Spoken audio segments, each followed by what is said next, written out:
Hello, and welcome back to Something to Noodle On. I'm your host, Mac, an average 30-something exploring the complex questions that keep us awake at night. Lately, I've been thinking about how mistakes we've made in the past can resurface and affect our current lives. Should we be made to pay for our past transgressions, or should we just move on from them? How much of who we are today is defined by the choices we made 5, 10, or even 20 years ago, maybe even more? And what do we do when someone brings up a negative event from our past? I have so many thoughts about this, and the whole topic is definitely worth exploring, or in our words, it's giving us something to noodle on.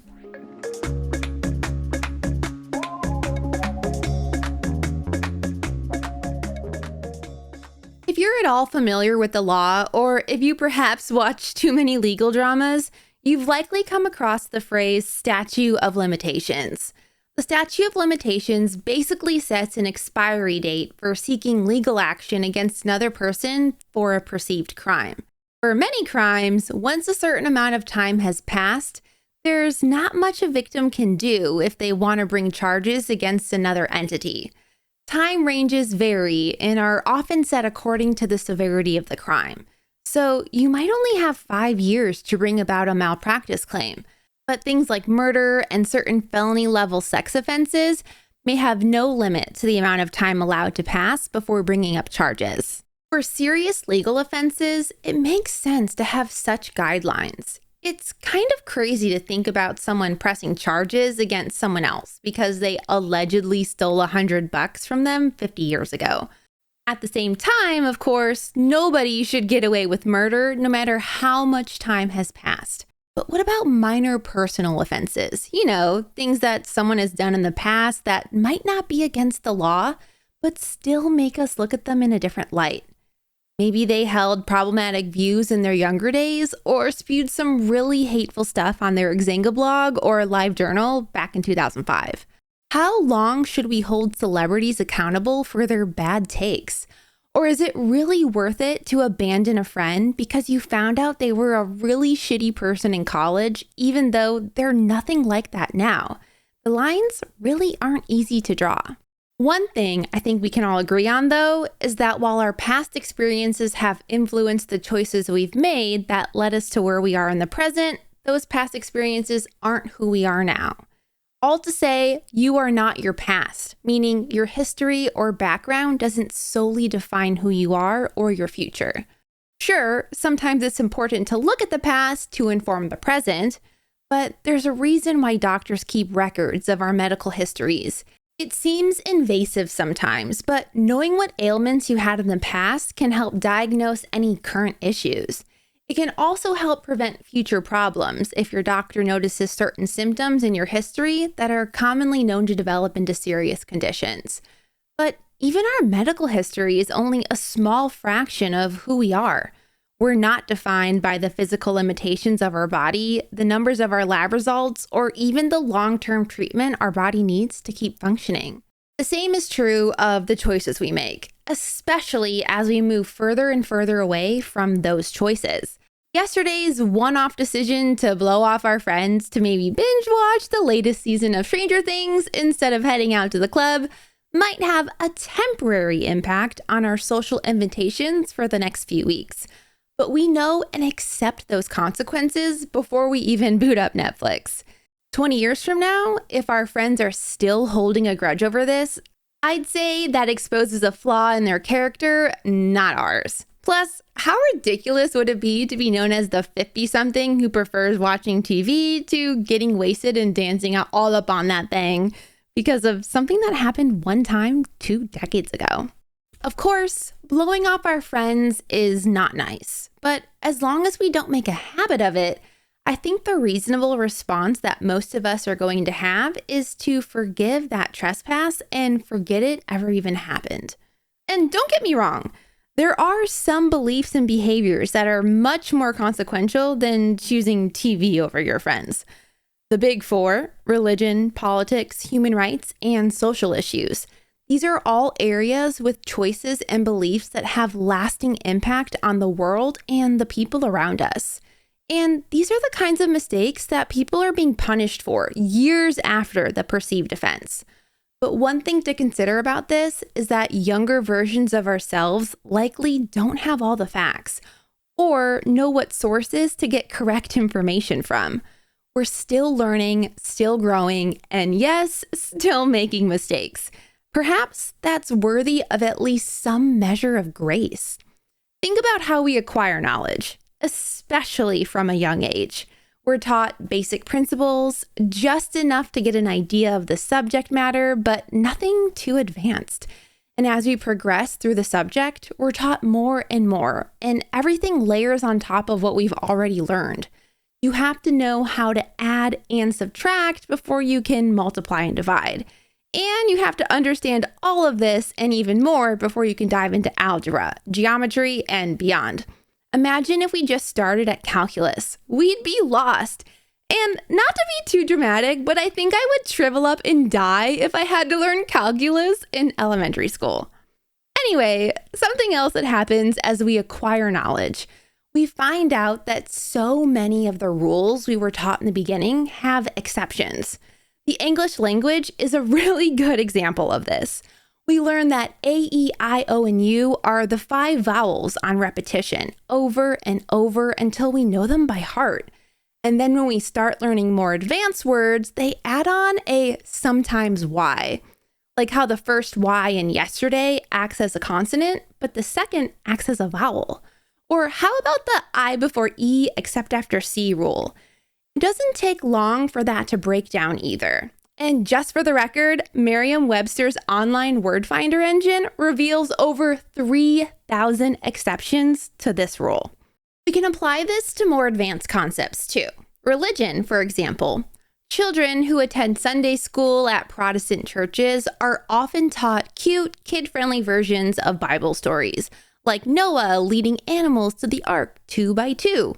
It's not until later that they're taught the significance of that event according to the doctrine of their church. So I think it's important that as we look toward the past, we keep in mind that everyone is just going by the knowledge they have at the time.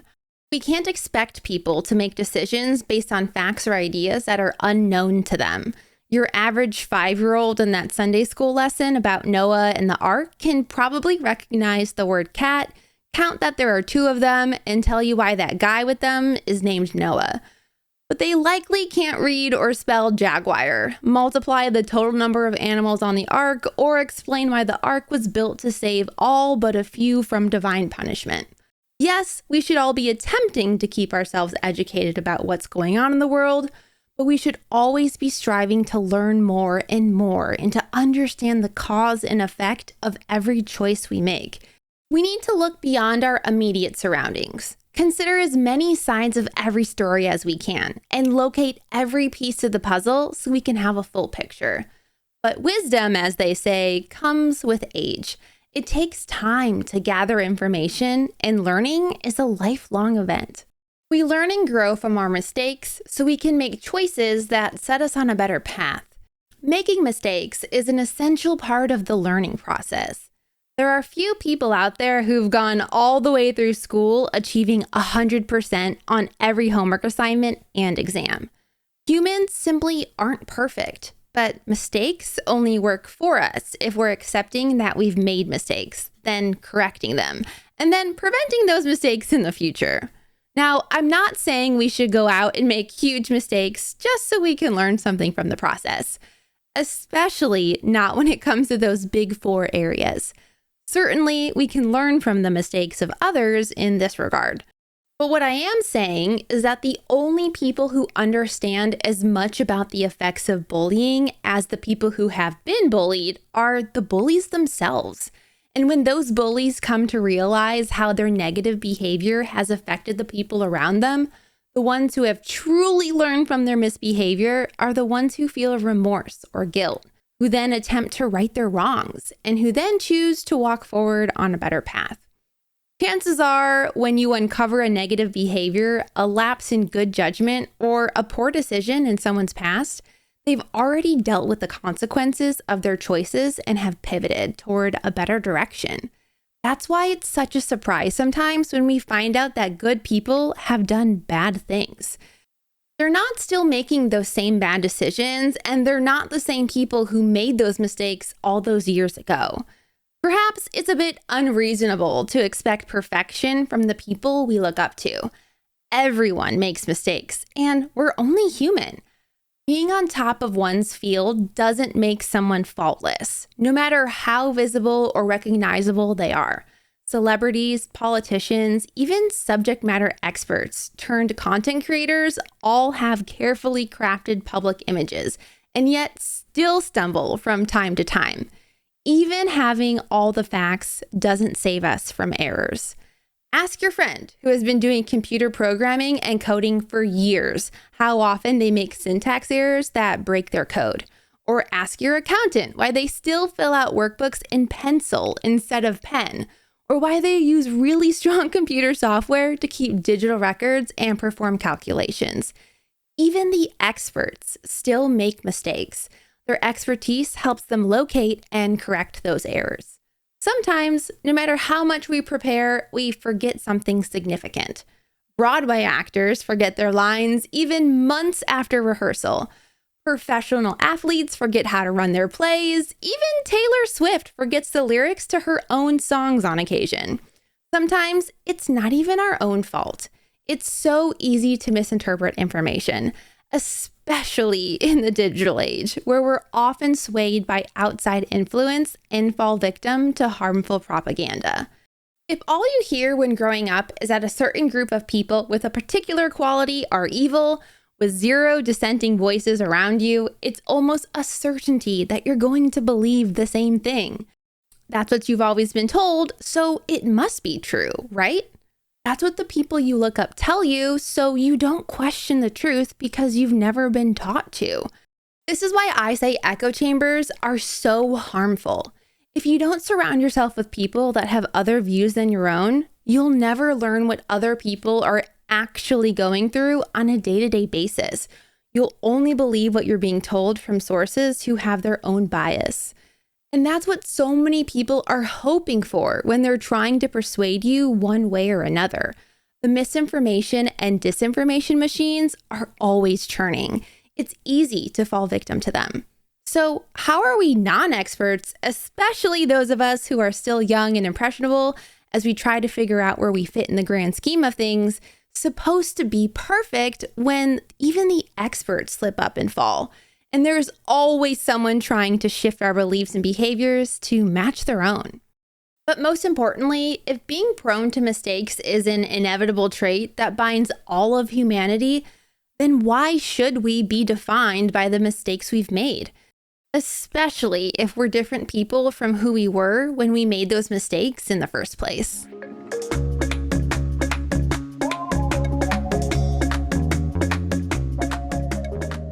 It's almost inevitable that the past will catch up with us. We worked so hard to cultivate the image of ourselves we want the people around us to accept.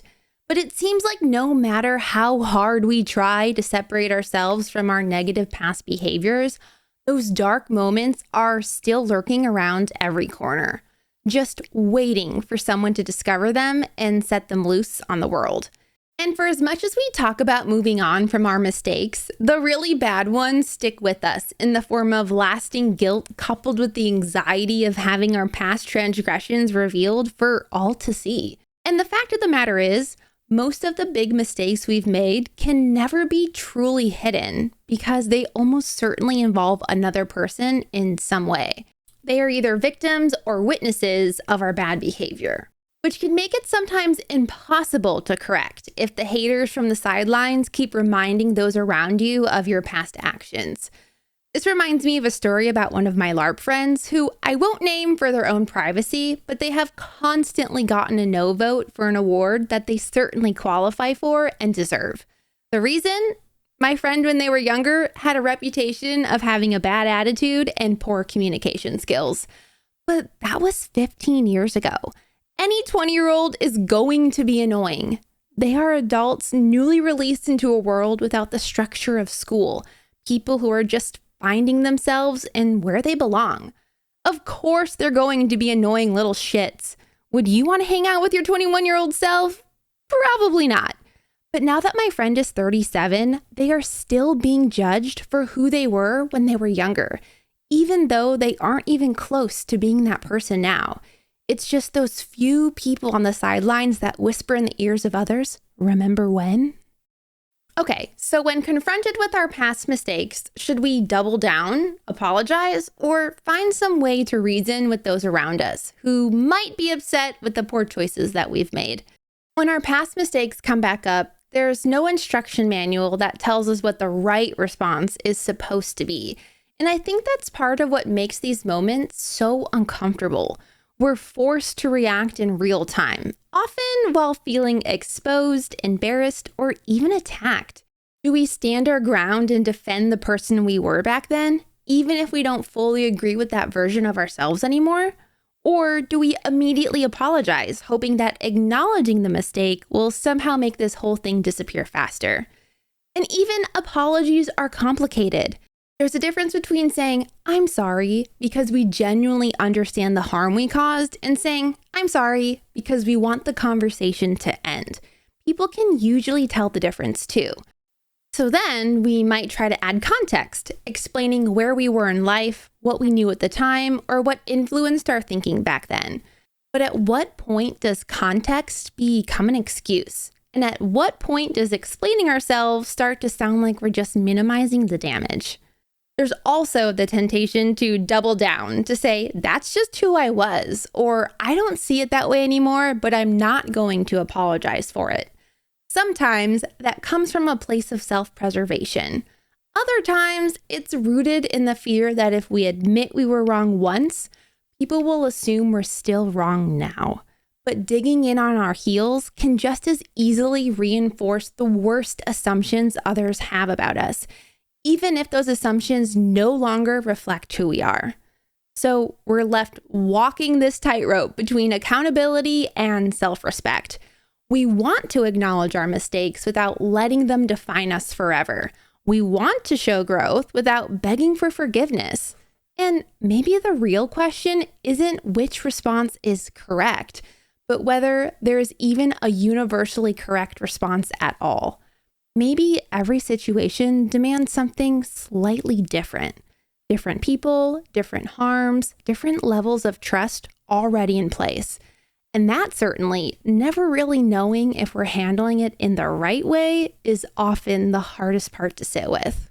Maybe the healthiest option, though, definitely not the easiest, is to own what we've done without qualifiers and accept whatever consequences come with it. That means resisting the urge to justify ourselves at every turn or to soften the blow with, "But that's not who I am anymore," before anyone's even had time to react. Owning our mistakes is uncomfortable because it forces us to sit with the possibility that some people won't forgive us, no matter how much we've grown. But it also has a way of clarifying who truly belongs in our lives. The friends who want to be our friends, the ones who see our growth instead of just our failures. Those people will stick around. And while losing people because of past mistakes hurts, pretending to be flawless is a far heavier burden to carry. Something I think about often is the age of the internet and how millennials grew up in it, shaped it, and formed it to be what it is today. But let me tell you, it wasn't always perfect. It still isn't. But think back to the early 2000s when YouTube first started. We have videos like Shoes, End of the World, I Must Be Emo, and if you rewatch some of those popular videos back then, the humor doesn't really translate well now. I like to think that's the era dark humor thrived. People openly joked about things that would get you thrown into HR faster than you can say, "What did I say?" Back then, people joked about rape, told racist jokes, used the words gay and retard to shame people, and no one even batted an eye, myself included. Do I say those things now? Absolutely not. But it was a different time, and I was 14. I probably didn't care if I was being hurtful then, but now, as a 35-year-old adult, I've educated myself and would never knowingly say something malicious to hurt the people around me for a few laughs.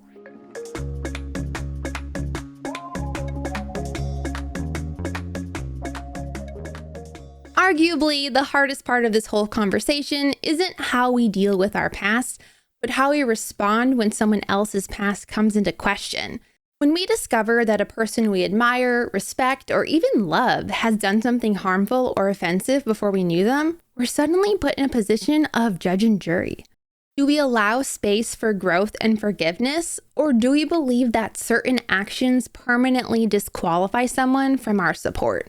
This question becomes even more complicated when it comes to public figures like celebrities who've been canceled for racist or otherwise harmful behavior. Someone like Paula Deen becomes more than just a person who made bad choices. She becomes a symbol of a larger cultural reckoning. And while accountability matters, it's worth asking whether punishment years or decades later actually leads to meaningful change, or if it simply satisfies our desire for moral justice. It was a different time back then is one of the most polarizing phrases in this entire debate. On one hand, it can sound like a lazy excuse, a way to dodge responsibility by blaming the era instead of the individual. On the other hand, it's undeniably true that social norms, language, and collective understanding evolve. Behaviors that were widely accepted or at least tolerated in the past may be completely unacceptable now. A good example of this, if you rewatch the first season of Jackass now, there is a disclaimer that pops up stating this show is airing in its original form with outdated social norms. We as a society recognize that things that were normal to say back then are not okay to say now, and it doesn't reflect the current views of the people on the show. So now the question becomes, should there be some kind of social statute of limitations for non-legal offenses? At what point does continued punishment stop being about accountability and start becoming a refusal to acknowledge growth? And who gets to decide when that line has been crossed? For me personally, I can forgive hurtful things said in our younger days. I can forgive bullies who realized they didn't know how to communicate their needs at home, so they took it out on their peers around them. Something I can't forgive is sexual assault and physical or mental abuse. While growth and remorse can occur in individuals who commit heinous acts, I think a part of me will always judge and feel uneasy around someone who has intentionally harmed another in unforgivable ways. I stand with the survivors of these acts, and I believe people when they tell me something has happened to them, but that's just me personally. But what about people in the spotlight? We often say that celebrities, politicians, and other influential leaders should be held to higher standards. And in some ways, that makes sense. Their words and actions carry more weight. They reach more people and can cause broader harm.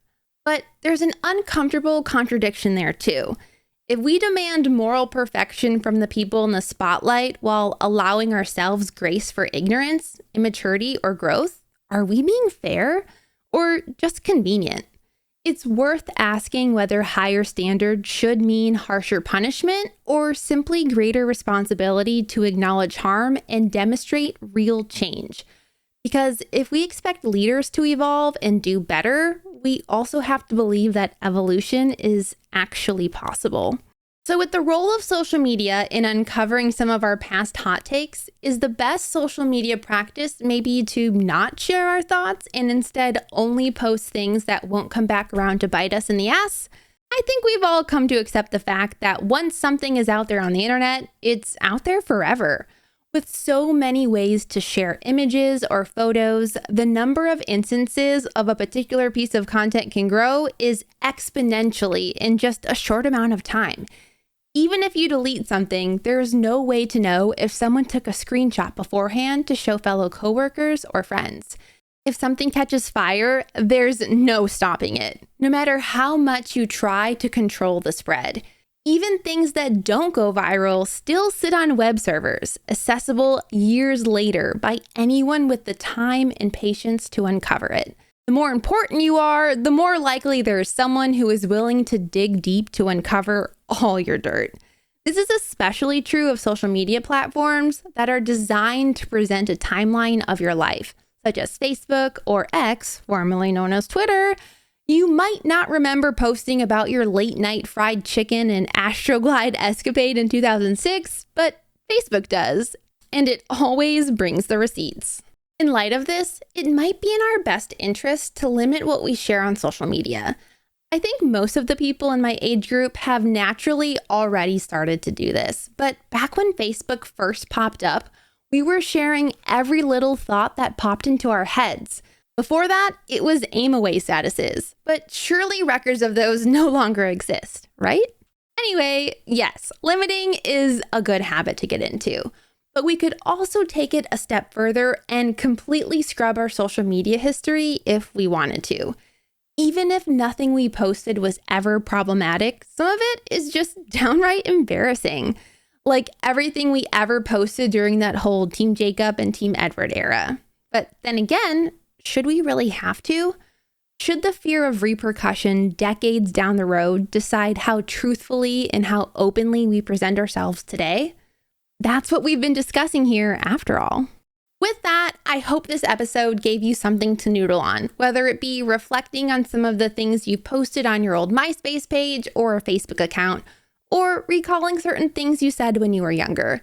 I think the most important thing to remember is that you have grown as a person, and just because you might have said some hurtful things back then, doesn't mean you are a bad person now. Unless you continue to knowingly say terrible things, in which case I might suggest therapy, but that's a battle for another day. This week, I encourage you to continue reflecting on your growth as a human. Where were you 6 months ago, 3 months ago, heck, even a week ago? How have you changed and used each day to become a better version of yourself? Tell us how on X, aka Twitter, at A Pod to Noodle On, or join our Discord server. Oh, and if you'd like to get the pod a day early and support ND and I, consider becoming a Patreon member. Until next time, bye!